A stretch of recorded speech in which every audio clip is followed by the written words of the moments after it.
Good morning. It's Thursday, the 8th of May, and this is Govindraj Ethiraj, headquartered in broadcasting as well as streaming from Mumbai, India's financial capital, presently seeing unusual weather, including thunder and lightning and some rains.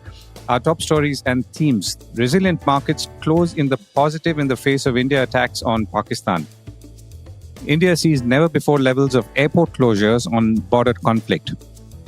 China buys even more gold and cuts interest rates. Could $2.5 trillion of Asian holdings in US dollars start flowing out? Oil prices are facing multiple demand and supply stress points. Where could they land? And after UK, could EU be next as India's apparel industry gears up to capture more market share?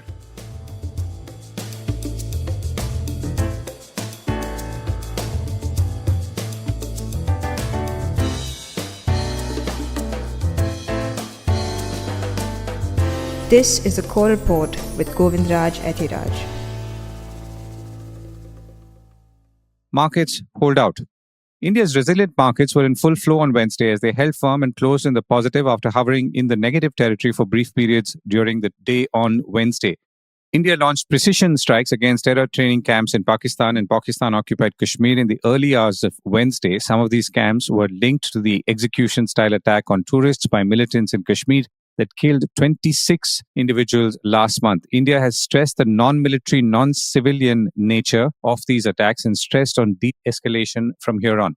India has also indicated in action, if not in words, in recent days that the economy will remain its focus. For instance, the breakthrough UK-India free trade agreement, and more on that shortly, was announced by the Prime Minister Narendra Modi literally a few hours before the attacks on the terror camps were launched. Reflecting all of this, the Sensex closed up 105 points at 80,746, while the NSE Nifty 50 was up about 34 points to close at 24,414. The broader markets outperformed benchmark indices, with the mid-cap index of the BSE rising about 1.4% and the small-cap rising a little over 1%. We did speak yesterday of Indian markets' resilience in these times of strain. Similar situations in the past would have caused more panic in the markets, which has not happened at all. Remember, there are other negatives hovering around as well, including the yet-to-be-concluded tariff deal with the United States. So, what's driving this resilience that we're seeing in the markets right now? And indeed, more importantly, could it last? I put this question to Gaurang Shah, head investment strategist at Geojit Securities, and I began by asking him to break it down for us. The market correction started from last October lasted till December. Then beginning of this year, we again saw FI coming back lock, stock and barrel and selling off. If my date and my levels are right, then after the announcement of tariff on 2nd of April, Nifty made a low of 21,800 on 7th of April. And from those levels, in this couple of weeks, we are back at 24,400, 24,300. What has made the market so resilient is, I think, first of all, the commitment of investors, especially in the local domain. That is the domestic institutional investors, and of course, by and large, retail investors who participate directly into equity. They were absolutely not disturbed by the fact that markets, if you talk about Sensex and Nifty, then from the all-time highs, we corrected close to about 16 or 18 odd %. Sector-specific, stock-specific, a little bit more.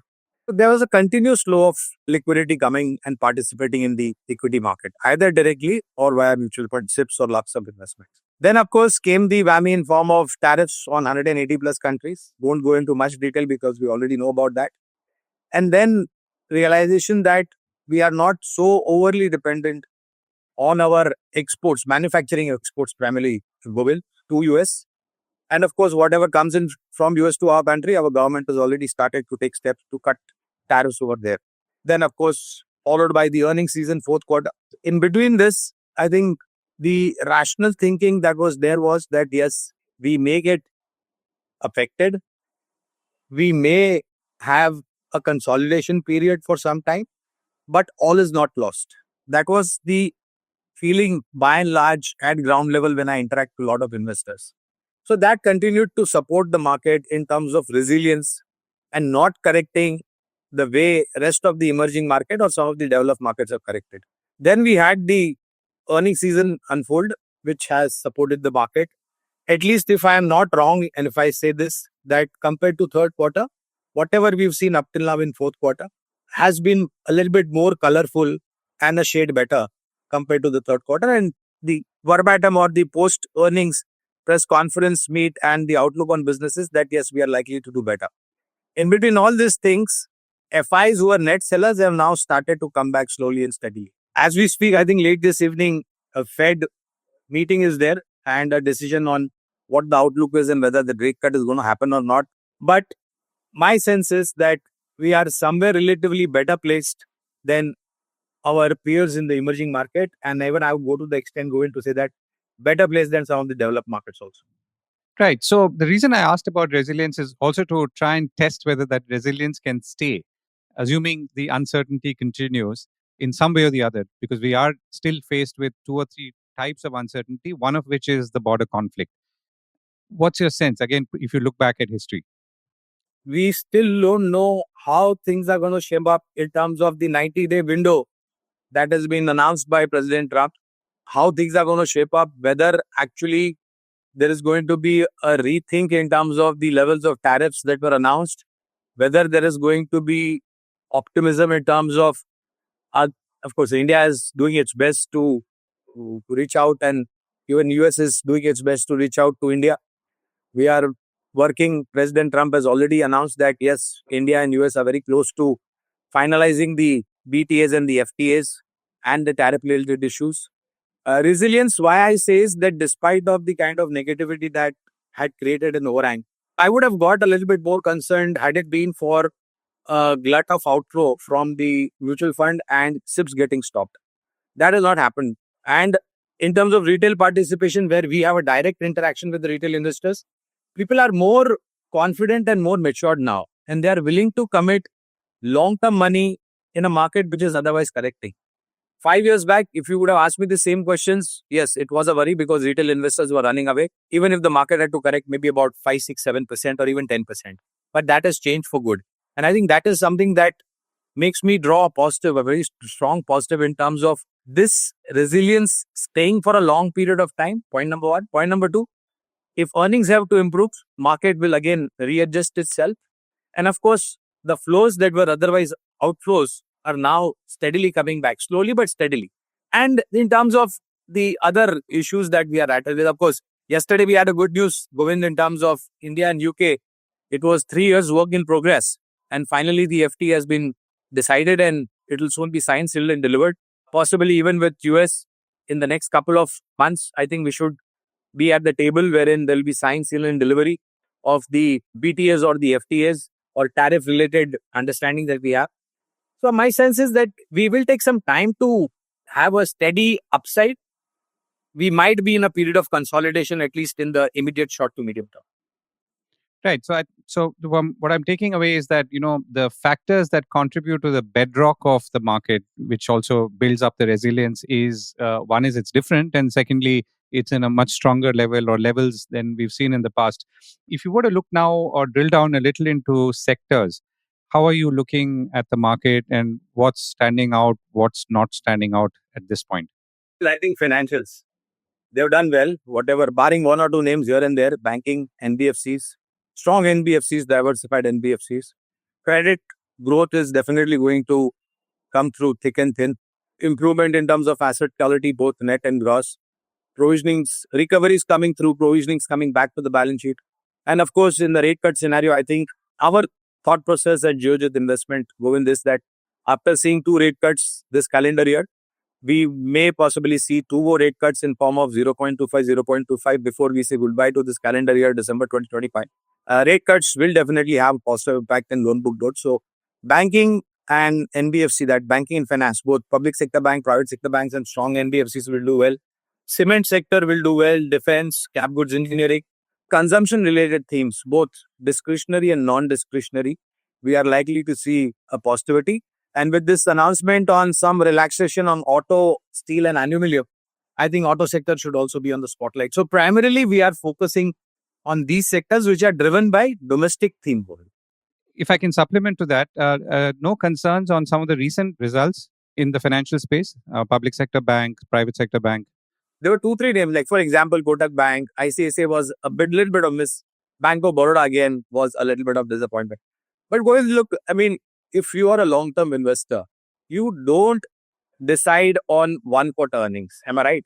You decide on long-term earnings. And I absolutely agree that be it any sector or any company within those sectors, there are difficult times, Govind, and no denying about it. But what you have to understand is how capable is the management or how capable is the company to come out from that kind of gloomy scenario. And I'm quite sure with the kind of credit growth that is expected to pick up, I think all these names which did not deliver well, whether it is Kotak, whether it is Bank of Baroda, whether it is State Bank of India, I think they will definitely start doing well. So rather than deciding an exit on one quarter numbers, I think it is better to see a couple of quarters earnings and then take a.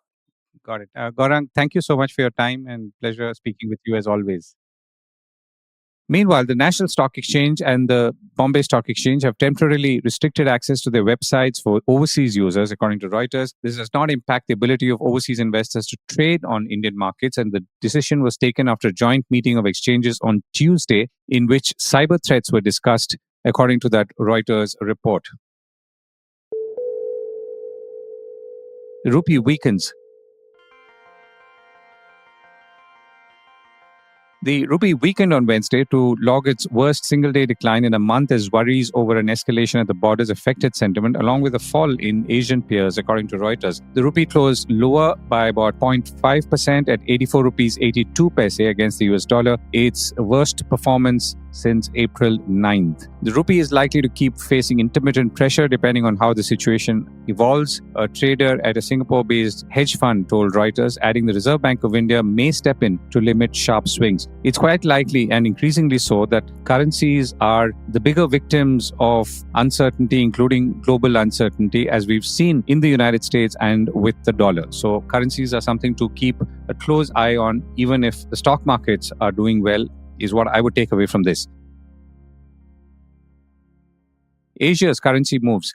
Speaking of currencies, Asia is still reeling from the recent and dramatic up move in the Taiwan currency or the Taiwanese currency, leading to growing speculation of Asian economies reducing their dollar holdings, something they had assiduously built up after the 1997-98 Asian financial crisis. The dollar could face a $2.5 trillion avalanche of selling as Asian countries unwind their stockpile of the world's reserve currency, according to Stephen Jen in a report quoted by Bloomberg. Jen is a co-founder and CEO of Horizon SLJ and was, before the founding of this firm, managing director of Morgan Stanley as global head of currency research, and he also had a stint at the IMF as economist before that. Jen and his colleague Joanna Freer wrote in a note on Wednesday that Asian exporters and investors may have amassed an extremely large pile of dollars through the years, widening the region's trade surplus with the United States. As the US-led trade war deepened, some Asian investors might repatriate chunks of funds or ramp up levels of protection against a weakening dollar, potentially triggering an exodus from the world's reserve currency, according to them. They also said that they suspected these dollar holdings by Asian exporters and institutional investors may be very high or extremely large, possibly on the order of $2.5 trillion or so, and therefore pose sharp downside risks to the dollar vis-a-vis these currencies, according to them in that report quoted by Bloomberg. Now, all of this is sounding more ominous after that dramatic jump in the Taiwan dollar on Monday, which increased speculation that Asia's policymakers may allow their currencies to appreciate versus the dollar as part of efforts to secure a trade deal with the United States. So Bloomberg's dollar gauge has dropped about 8% from a February high, and all Asian currencies, including India, have strengthened versus the dollar in the past month. Stephen Jen also wrote that accelerating the multi-trillion dollar flows may be naked long dollar positions prevalent amongst Asian countries that run large external surpluses, referring to positions that are not hedged against fluctuations in the dollar. These include countries like China, Taiwan, Malaysia, and Vietnam. There is an important imbalance in the world that puts the dollar in a vulnerable position, Stephen Jen wrote in that latest report quoted by Bloomberg. China buys more gold and cuts rates. China's gold reserves have now risen for a sixth straight month in April, even as prices hold near a record, according to Bloomberg.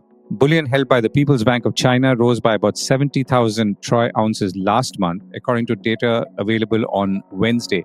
In the latest 6-month span, volumes have climbed by close to 1 million ounces or about 30 tons, says Bloomberg, adding that gold is up nearly 30% this year and has rallied to successive records. As we've all seen, some of it, or rather good parts of it, have been driven by concerted central bank buying as authorities have tried to diversify away from the US dollar.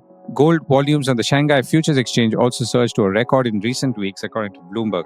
Elsewhere, China reduced its policy rate and lowered the amount of cash lenders must keep in reserves as it ramped up efforts to help an economy caught in a trade war with the United States. The People's Bank of China cut the 7-day reverse repurchase rate to 1.4% from 1.5%, according to the central bank governor. That announcement came hours after China revealed it would hold its first trade talks this weekend with US officials ever since the US unleashed that 145% tariff on most Chinese goods.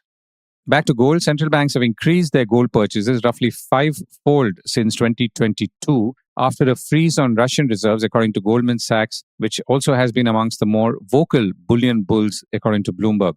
Goldman also estimated at that time that the People's Bank of China held about 8% of its reserves in gold, below the global average of about 20%, and also far lower than the elevated share seen in some developed economies. Spot gold was last quoting around $3,387 per ounce. Oil goes for a walk. Oil prices rose slightly on Wednesday, gaining for a second session thanks to positive investor sentiment over the potential US-China trade talks to be held this weekend, and also signs of a lower US shale output, which means lesser supply and therefore hopefully higher prices. Brent crude futures are now around $62.70 or just under $63 a barrel. Reuters reported that the US and China are due to meet in Switzerland this weekend, and this could be a first step towards resolving the trade war that's disrupting the global economy. Brent crude earlier hit a 4-year low after the Organization of Petroleum Exporting Countries Plus decided to speed up its output increases. And on the other hand, US producers, or some of them, have said that they would cut spending, cautioning that the country's oil output may have peaked, which is also contributing to the uptick in the market, analysts told Bloomberg. I reached out to Bjarne Schieldrop, Chief Commodities Analyst at the Oslo headquartered SEB, and I began by asking him how he was computing the various demand and supply stress points in the oil market right now. To start with, it was quite confusing and surprising, and I think it took the oil market with surprise when they announced that they would lift production first by 411,000 barrels per day in May, and then yet again this week, and a new message of a triple of the planned original increase. I mean, they planned to increase by 137,000 barrels per day per month, all the way to December 2026, sort of a steady good plan. And then suddenly everything changed, and now they are sort of tripling the monthly output and lifting in production much more. The first appearance of the reason for this was, of course, these internal quota breakers. Kazakhstan, Iraq and the United Arab Emirates produced more than they should, and they had done so repeatedly, and they were supposed to cut back to amend for previous breaches. And that sounded like plausible explanation to start with, but now latest days increasingly we're starting to question that as the main reason, because I mean we're talking about a few 100,000 barrels of breaches, that being the foundation of OPEC Plus or Saudi Arabia together with Russia just throwing in towel and changing strategy totally. It's kind of a stretch as an explanation. And I think increasingly this boils down to the original plan OPEC Plus with their cuts was, all right, they cut deep and hard during COVID-19. And as a world emerges from COVID-19, world accelerates, and then global demand growth was supposed to grow more than non-OPEC plus supply, so that OPEC nicely could put back what they had cut under COVID, right? And I think that was still sort of the plan when they announced that, okay, from April, they would lift production by 137,000 barrels per day per month, December 2026. Sort of gradually ease it back into the market and everyone being happy and oil price not suffering too much. But I think what really broke that strategy was definitely the trade war from Donald Trump, which is then endangering global growth. It's endangering oil demand growth, of course. And then the whole plan of OPEC is just pushed out to infinity. And I think that is why they say, all right, fine, that original plan didn't work. So we just have to sort of, facing weaker global growth and demand growth, we just have to sort of get on with the job of getting the production back into the market. And then the solution of the whole issue will then be less production from US shale producers and more demand from global consumers in the face of lower oil price. At this point, the United States is looking like it's going to step up production. OPEC Plus is stepping up production. So there seems to be, as some analysts are saying, a consensus that the US is pushing OPEC to produce more or reduce prices, and the US wants lower prices. Are we able to look ahead and see where this could land? And it could be good news as well for countries like India, because we'll see lower oil prices for a much longer period of time. But how are you reading this? I mean, if you look at drilling rig count in the US, it has been sort of steady state around 480 oil drilling rigs since July last year. And I think that is where you would supposed to be seeing decline in activity in the US. What we've started to see, I mean, one of the big questions is, where exactly is the pain point of US shale producers? Like Bloomberg Energy Finance says it's like from cost break even from 40 to 60 with an average volume weighted production of around $50. But recent report from Dallas Fed doing a survey of US oil producer CEOs basically came back and said that the cost break even at the profit level needs to be $65 per barrel on average. And now the VTI price is below 60, both in the front and 18 months down the road. So we are well below that. Okay, so maybe they have zero cash flow at 50 and still surviving, but they then cannot plow cash flow back into new production. And we had a Diamondback out in the market talking about what they're planning to do. And they say, all right, we're actually going to cut 3 rigs and 1 frac crew and cut CapEx cost by $400 million this year, and basically saying we probably have peak production behind us for this round in early this year, and we're going to go downhill, and rig count is going to fall by 10% in the second quarter. So I think definitely prices are starting to hurt shale producers. They are starting to change their strategy, and basically, to make the equation add up, there is only one sector where you can have declining production rather quickly over a year or two, and that is indeed US shale production. So if OPEC going to take back more market share faster, it basically means that the price needs to be at a place where US production actually is declining.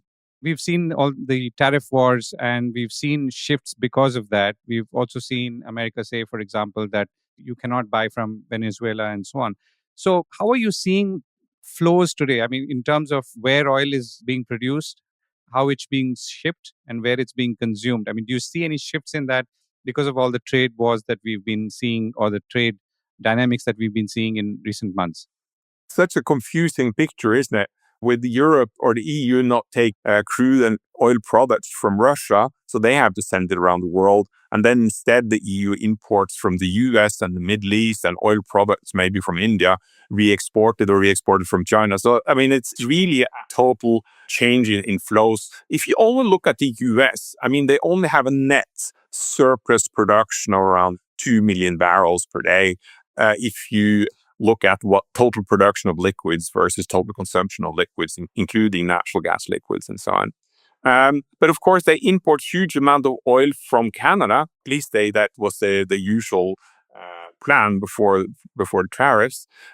So therefore, net exports are quite strong out of the US Gulf because they import from Canada further north. But also they have quite strong imports of crude from the Middle East because the refineries are made for heavy sour crude or medium sour crude originally, because the US expected to have a deficit of oil. So, it's a huge flow of crude and products around the world. But US is, I mean, Donald Trump was announcing that we're going to have $50 oil and the US is going to increase production with drill, baby, drill. Of course, that is the fantasy. We're going to have lower oil prices and lower US production. Bjarne, thank you so much for joining me. Thanks very much for having me on. Unprecedented airport closure. The Indian government has closed around 16 airports in north and northwest parts of India for civilian movement from May 7th to 10th, and it did so hours after India struck terror targets in Pakistan and Pakistan-occupied Kashmir. This is the first time such an airport shutdown has happened in recent history. While airports have been shut down for civil defense reasons in the past, we've never had so many airports in India, particularly or including in the north and northwest region that is seeing the shutdowns now. Jitendra Bhargava, former executive director of Air India, told the core report. The 16 airports include Leh, Srinagar, Jammu, Amritsar, Chandigarh, Jodhpur, Jamnagar, Bhatinda, Dharamshala, Shimla, and Rajkot. Hundreds of flights have been cancelled and airspace restrictions have been imposed, and most of the airlines have requested passengers to get in touch with them if they have tickets for any of these sectors and to keep themselves updated. Indigo, for instance, India's largest carrier, said that due to government notifications on airspace restrictions, over 165 Indigo flights from those airports like Amritsar, Bikaner, Chandigarh, Dharamshala, Gwalior, Jammu, Jodhpur, Kishangarh, Leh, Rajkot, and Srinagar are cancelled until 5:30 a.m. on the 10th of May this year. Meanwhile, several Asian airlines said on Wednesday they were rerouting or cancelling flights to and from Europe because of the conflict at the border. More than 24 international flights were diverted to avoid Pakistan airspace on Wednesday. Tariffs and garments. President Donald Trump said that America does not have to sign deals. They have to sign deals with us. They want a piece of our market. We don't want a piece of their market, he said during his meeting with Canadian Prime Minister Mark Carney, contradicting top White House officials' claims for weeks that such deals are the administration's top priority. Markets fell after his comments, CNBC reported. The growing protectionism of the United States, ironically, may help other countries forge closer economic ties with each other. The UK and India agreed on a bilateral trade agreement that was announced on Tuesday night, which will remove tariffs on most items within a decade. Meanwhile, ASEAN and China are set to meet on May 19th to negotiate improvements to a free trade agreement, according to Malaysian Prime Minister Anwar Ibrahim on Monday, quoted by CNBC. So these are the new bridges that are being built thanks to the Trump tariff scare. And many of those connections could bypass the US, which, according to Trump, does not need deals anyway, according to that CNBC report.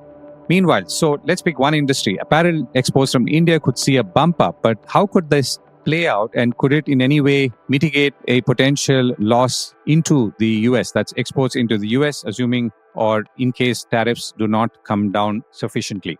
I reached out to Prabhu Dhamodharan, convener of the Indian Texpreneurs Federation, which represents close to 500 companies in the value chain of textile manufacturing, from standalone spinning companies to weaving and apparel and home textile companies, and he's based out of Coimbatore. And I began by asking him how he was seeing the UK-India FTA announcement and how it could help the industry.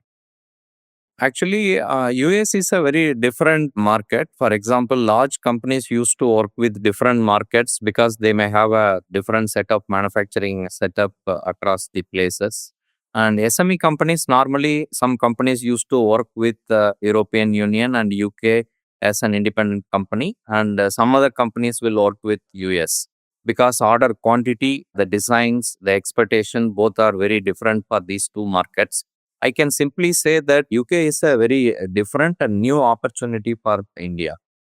Now, if you were to go to the UK specifically, India's share of UK apparel imports is about 5 to 5.5%, from what I understand. China is about 21, Bangladesh is about 18. So both these countries are much bigger than India at this point. And India's exports are worth around 1 billion US. So what is the opportunity in your mind, and which specific areas? Sir, before moving to the subject, first with my understanding from our association, we witnessed a lot of momentum from the government for the past few months to conclude this FTA. First, we need to appreciate the efforts of Indian government and Ministry of Commerce, and a lot of inputs they discussed with industry, and they successfully concluded this FTA.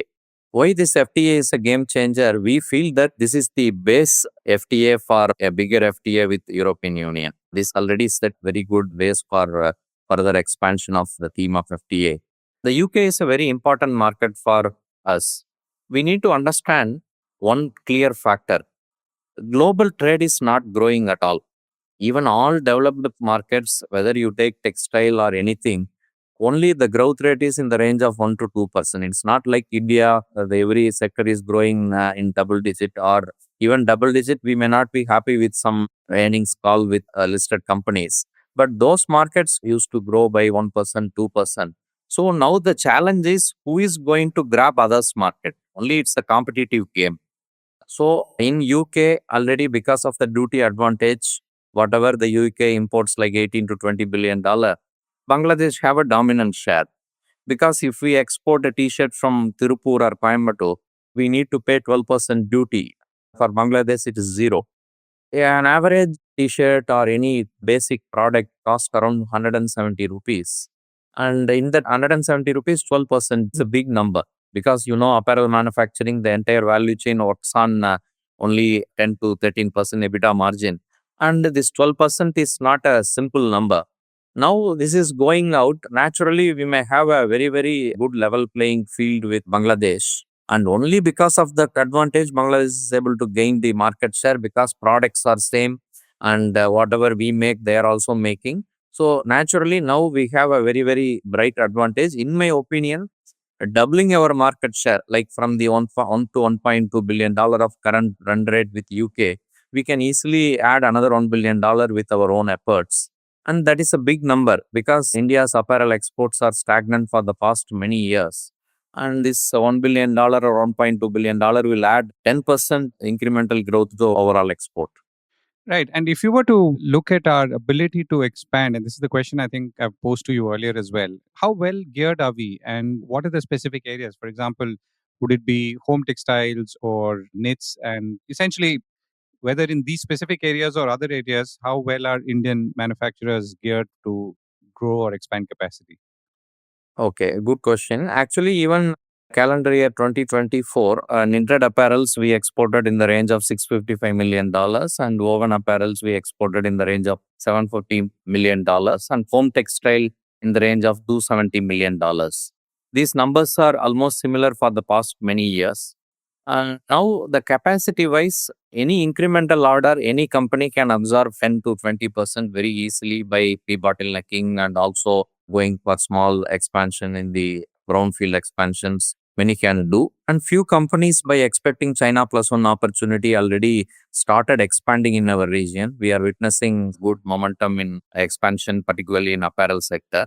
So, a small incremental orders definitely the sector can absorb. This is the time industry also need to be much bold and invest on modern and end of the day competitiveness matters in trade. And with this duty advantage, we have a level playing field. Beyond that, we need to build competitiveness. So it's time for Indian industry to invest boldly. Number one, even one engineering player told an interesting example, even there from our region. China will be always capacity ready. They will build capacities, and if any buyer comes, immediately they will show and grab the orders. And we also need to think on those lines, and instead of waiting for each and every buyer confirmation, now India, UK, FTA on, and China plus one opportunities. Really, US buyers are now searching for good facilities, and they are sending feelers across the world, at least to 5-6 countries.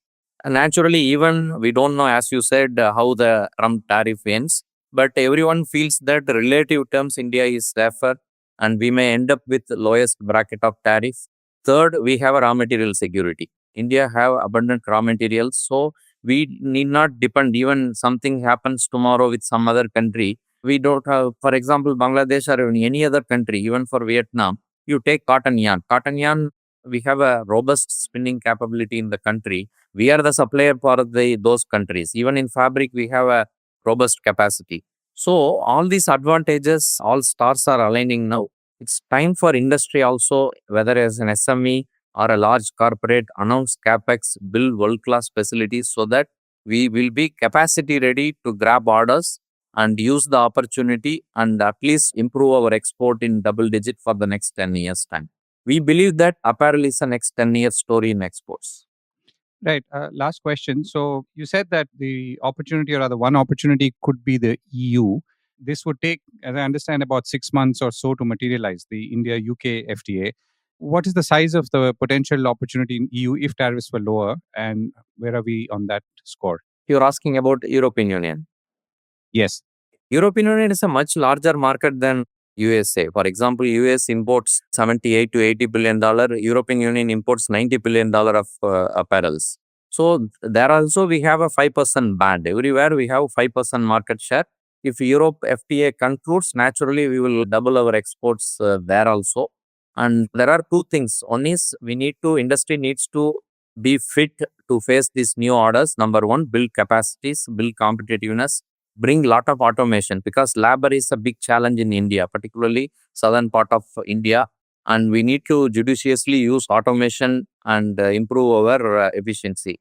At the same time, another area of concern for Indian industry is the policies. For example, time to time, industry is worried about the raw material duties, import duty on cotton. For example, China is now, because they are facing turbulence everywhere, they are trying to dump goods in the Indian market. For example, viscose yarn. Now there is a gap. Viscose fiber is protected, fabric is protected. So there is a gap. Immediately they are jumping and imposing dumping here. And the government also very alert now. For example, knitted fabrics, huge imports came and government stepped in and imposed duty. Now it reduced. Like that, we need to be watchful. And policymakers also need to ensure a very simple formula. Raw material stage, we should get competitive raw material without any import duties at international prices, so that industry also can boldly invest in future capacities.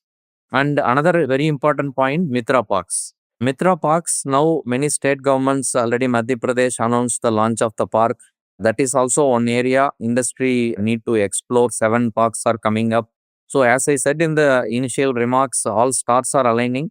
Industry, trade associations and government all need a 5-year game plan in numbers, where we need to apply our focus on cotton and how we can improve competitiveness on MMF. Because end of the day, this is a job creating sector. Every $1 billion additional exports can create 1.7 to 2 lakh jobs. That is a big number. Right. Prabhu, thank you so much for joining me. Thank you.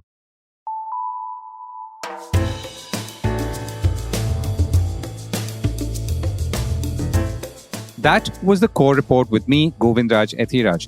Do stay connected with more of our coverage at the Core. You can check out our website or sign up to our newsletter for our exclusive stories, one in-depth feature a day on www.thecore.in. Do also track us on LinkedIn, where we usually post synopses or extracts of our top stories and interviews. We would love your feedback on how we can make business more interesting and relevant, including, of course, India's vibrant manufacturing sector. So write to us at feedback@thecore.in. And thank you once again for listening.